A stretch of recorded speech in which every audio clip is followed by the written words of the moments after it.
parlez-moi un petit peu de cette nouvelle chanson qui sort. Quelle a été l'idée derrière et puis comment la rencontre s'est faite et comment la chanson est née? Ben, d'abord, c'est une rencontre entre deux artistes, je pense, qui ont pas mal de points en commun, même si on ne pense pas directement quand on les voit. Marie a fait une chanson avant moi sur Bruxelles, et on est tous les deux bruxellois et on est attachés à notre ville.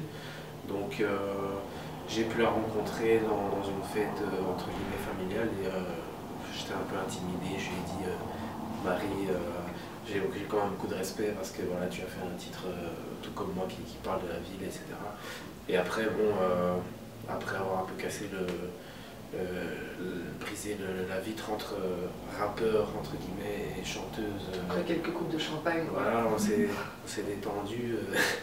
Et voilà, après, on a envisagé, enfin, j'ai voulu l'inviter sur mon projet d'album pour partager un autre titre qui n'avait rien à voir. Et on n'avait encore rien au niveau thématique qui était dessiné. Et puis j'ai écrit pas mal de chansons. Il y en a une sur laquelle j'ai invité, tout simplement.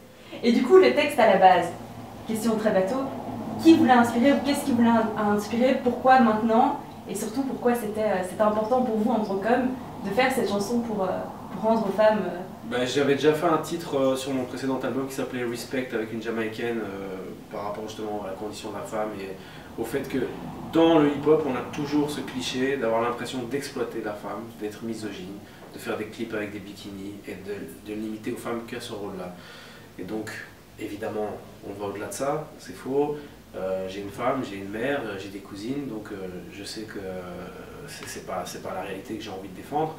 Et puis ici, je vais un petit peu plus loin. Pour moi, dans cette chanson, je fais référence à ma belle-mère qui a élevé presque seule 4 enfants, donc depuis qu'ils étaient assez petits jusqu'à l'université.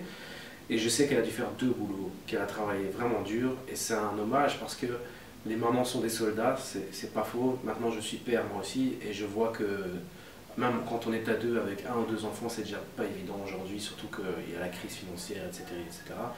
Donc quand on élève seul un enfant, homme ou femme d'ailleurs, il faut dire respect. Quoi.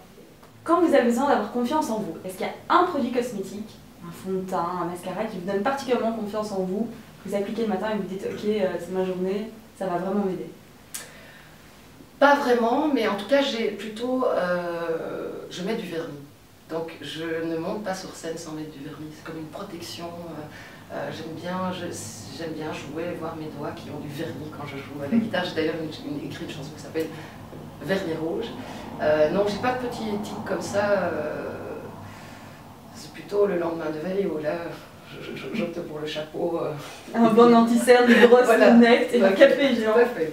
Alors dernière question, puisque vous êtes tous les deux bruxellois, est-ce que vous avez un endroit que vous adorez particulièrement à Bruxelles, que ce soit un resto, un bar? Je pense qu'il y a peut-être un lieu commun autour du cimetière d'Ixelles, parce que la bécasse, moi je trouve qu'on y mange très bien et que les nuits peuvent être tirées en longueur dans un cadre un peu qui représente bien Bruxelles dans le sens vieux parquet, vieille baraque, mais on y a encore une âme et il y a des choses qui sont passées et on mange très bien. On mange bien, ouais. Moi j'aime bien l'Archiduc, qui est un bar où j'ai joué. Ce serait pas mal qu'on débarque jouer ce titre à l'Archiduc. Ouais, s'il y a du steak. il y a un piano, pas de steak. Mais... Donc ouais, moi j'aime bien ce quartier ici, le rue de Flandre. Je trouve qu'il y a quelque chose d'artistique qui se passe, il y a de belles rencontres, c'est une mixité parfaite. C'est une bonne image de Bruxelles où des Flamands cohabitent avec les Wallons, avec les expatriés. Ouais. Parfait, mais merci beaucoup en tout cas. Merci à toi. C'est une photo avec la veste. Yes. Ah, j'ai flashé dessus, elles sont géniales. Cette idée de veste d'ailleurs, c'est venu comment? La styliste que Marie d'ailleurs m'a fait rencontrer, qui s'appelle Léonie Glissel, qui est chanteuse du groupe Arsenal en Flandre. On discutait un peu de ce qu'on voulait comme visuel dans le clip, comme on est sur un fond blanc, effectivement tout ce qu'on va montrer va ressortir comme si c'était du graphisme. Et donc moi je lui disais non, moi pour la chorégraphie je veux un côté Janet Jackson très militaire, parce que les mamans sont des soldats, carrément au début je voulais leur mettre des flingues et tout, puis elle m'a dit bon calme-toi, on va mettre une touche de stylisme militaire et ça va fonctionner. Et on va garder la féminité avec les bas, les talons, etc. Et ça marche très bien. Par contre, après, elle m'a dit tiens, j'ai une idée, regarde, on va un peu faire le côté manif à l'ancienne. Est-ce que tu pourrais pimper mettre des slogans sur les vestes. Donc j'ai récupéré des parties de texte du morceau et j'ai fait un atelier peinture avec mes filles un mercredi après-midi et on a fait des vestes, quoi. Heureusement que les femmes sont là, heureusement que ce gars